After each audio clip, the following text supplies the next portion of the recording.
It's almost 25 minutes before 9 here on Morning Live. Thanks so much for staying with us. Arab Spring refers to the uprisings that arose independently and spread across the Arab world in 2011. The movement, driven by the people's cry against political and economic deprivation, originated in Tunisia in December 2010, and then it quickly spread to Egypt, then to Libya, and some of the Middle East countries as well. Now, Egypt is in turmoil as anti-government protesters took to the streets to mark the 5th anniversary of the 2011 uprising that brought an end to Hosni Mubarak's decade of leadership.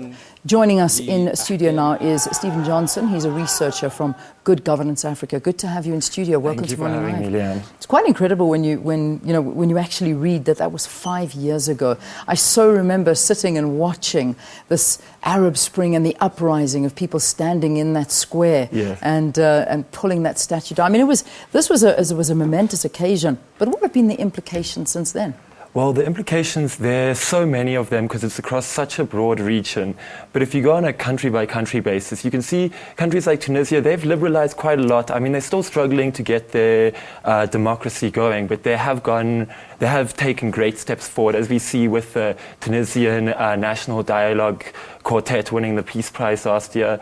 But then you look at countries like Libya, which you have to admit, it's in a civil war now, whereas 5 years ago it was just under a repressive dictatorship. Yeah. And Egypt is a very difficult one because it was where a lot of the popular protests started. But now we're seeing what some people are calling a more repressive regime than the one under Mubarak. So the implications all over North Africa have been quite varied.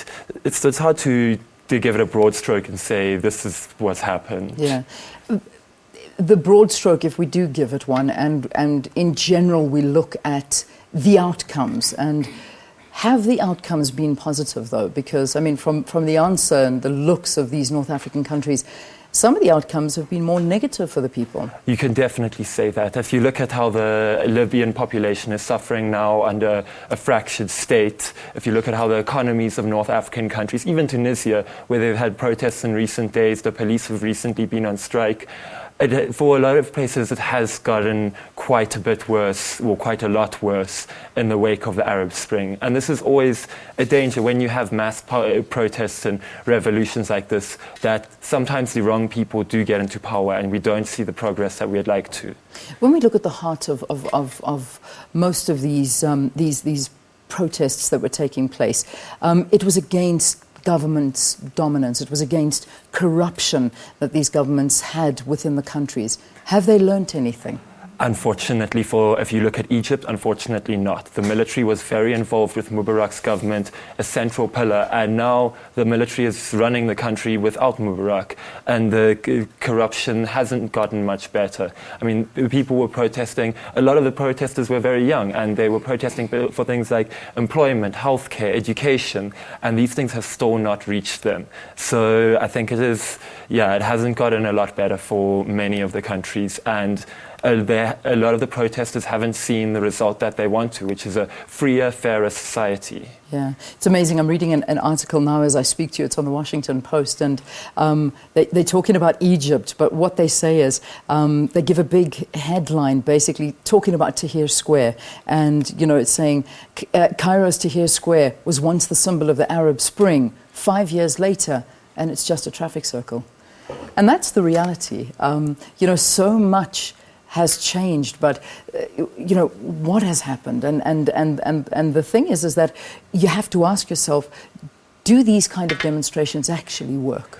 Well, a demonstration by itself is just an expression of the people saying, we are tired, we don't like this, we need things to change. But if it's not carried on, because protests need to manifest into change, and often they need to do that with members of government and with civil society. So what we saw at Tahrir Square is it got derailed quite heavily with they elected a president, and then the president was deposed, and now they're back at square one. So protesting itself is not enough. There needs to be popular support. The different groups within a country need to work together. And if you look at the Egyptian government, they have spent much of the last 2-3 years trying to dismantle the civil society. With the number of people in jail, I think between 2014 and the end of 2015, 600 people have been put on death row in Egypt. They are working very hard to stop the revolution moving forward. But then again, going back to Tunisia, you saw people work together from across the board, the trade unions, opposition parties, people in government, even members of the previous president's government work together towards a better outcome. So the protests are always just the first step, but it needs to move from the streets into the halls of power. Yeah, which it certainly isn't, because I mean, if we look at the presidency now that's sitting under President Abdel Fattah al-Sisi, I mean, it's almost slid right back to the days of Mubarak, if not worse to a certain extent. I think the common consensus is it is actually worse now under al-Sisi.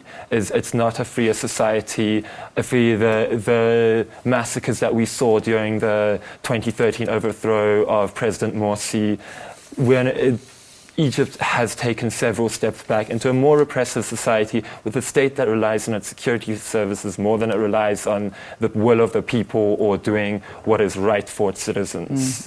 I mean, what example does this send to the rest of the world? And let's bring it back home to South Africa now, because, you know, a lot of people look at what happened in those years 5 years ago, and we thought, like, the uprising of the people, finally their voices are being heard, things are going to change.